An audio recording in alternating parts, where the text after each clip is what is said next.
तपाईले काम गरिसक्नुभयो। तपाईको सामर्थ्य मेरो अगाडि प्रकट भइसक्यो।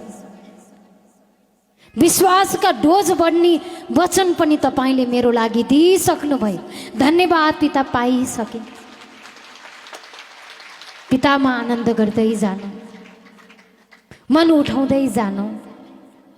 जो पाउनु भएको छ खुसी रहनु, जो बाँकी छ यो पनि ईश्वरले गरिसक्नुभयो भन्नु। घरिघरि त्यो चिजलाई लिएर पकडेर नबस्नु, आफ्नो सोचलाई प्रयोग नगर्नु। ईश्वरको सोच नै आफ्नो सोच बनाउनु, पिताको वचनलाई आफ्नो खाना बनाउनु, धन्यवाद गर्नु। ईश्वरको काम प्रकट भइसकेको छ। आज विशेष गरेर मङ्गलबार परमेश्वरको उहाँले अन्य भाषा गर्न सक्ने आत्मा दिनुभएको छ। पितासँग कुरा गर्छौँ, परमेश्वर पितासँग जति कुरा गर्छौँ त्यति परमेश्वर पिताले स्वर्गका आशिषहरू वर्षाउँदै वर्षाउँदै परमेश्वरले बढाएर ल्याउनु भएको हुन्छ। त्यसैले परमात्मा हजुरलाई अनगिन्ती धन्यवाद गर्छु येशू मसीहको नाउँमा। अन्य भाषा ईश्वरबाट जसरी मेरो नम्बरमा कल गर्नुभयो, मसँग कुरा गर्न पाउनुहुन्छ, अन्य भाषा गर्नुभयो, ईश्वरसँग कुरा गर्न पाउनुहुन्छ। मसँग कुरा हुनलाई मेरो नम्बर छ भने ईश्वरसँग कुरा गर्नलाई अन्य भाषा छ। मानिससँग धेरै बोल्नुभयो भने त्यही कुराले झगडा हुन्छ। ईश्वरसँग धेरै बोल्नुभयो भने झगडालु काम पनि साम्य सान्त्वना ईश्वरले दिइरहनु भएको हुन्छ। अन्य भाषा जति गर्नुहुन्छ त्यति तपाईँको मुखबाट क्वालिटीका शब्दहरू निस्किन्छ, महत्त्वपूर्ण शब्द निस्किन्छ, गुणस्तरीय शब्दहरू निस्किन्छ। जति स्तरीय शब्द निस्किन्छ त्यति च्वाट काम प्रकट परमेश्वरले गरिरहनु भएको हुन्छ।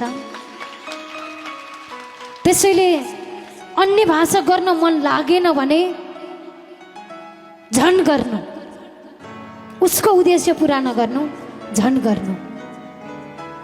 जसरी सानो बच्चाहरू हिजोको संसारी जीवनमा आज त पढ्दैन, सानो बच्चाहरूले जस्तै ज्वरो आयो, बिरामी भयो त दबाई तितो हुन्छ, खान मान्दैनन्। नमानेपछि बच्चाहरूको हामी के गर्छौँ? हात बाँधेर हुन्छ कि खुट्टा बाँधेर हुन्छ कि बच्चाहरूलाई थिचेर हुन्छ कि मुख फटालेर हुन्छ कि उसको मुख जबरजस्ती फटालेर पनि दबाई खुवाइदिन्छौँ। किनभने जबरजस्ती किन खुवाएको भने त्यो खुवाइदिएपछि उसको जीवनमा काम हुन्छ। हिजोको दिनमा त्यो भनेर खुवाउँथ्यौँ, हामीले जबरजस्ती नै खुवाउँथ्यौँ। जानी जानी त खानी थिएन, खुसी भएर त खाँदैन, जबरजस्ती नै खुवाउँथ्यो नि। त्यस्तै खुसी भएर अन्य भाषा गर्न मन लागेन भने जबरजस्ती नै गर्नु, तब खुसीले गर्न सक्ने ईश्वरले बनाइसक्नुभयो। मनै लागेन, मलाई लागेन भने झन् जबरजस्ती नै गर्नु। हिजो 5 मिनट गर्नुभएको थियो, आज 10 मिनट गर्नु। आज 10 मिनट गर्नु भएको छ, भोलि 20 मिनट गर्नु। गर्दै गर्दै हिजोभन्दा आज, आजभन्दा भोलि अन्य भाषाका टाइम पनि ईश्वरसँग भन्नु बिता।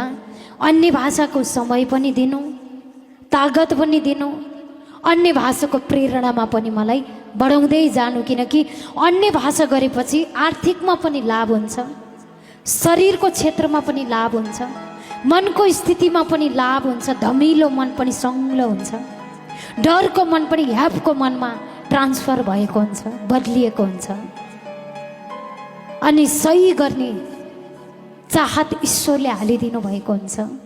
त्यसैले गर्न मन लागेन भने झन् गर्नु, तब गर्न मन लाग्ने ईश्वरले बनाइसक्नु भएको छ।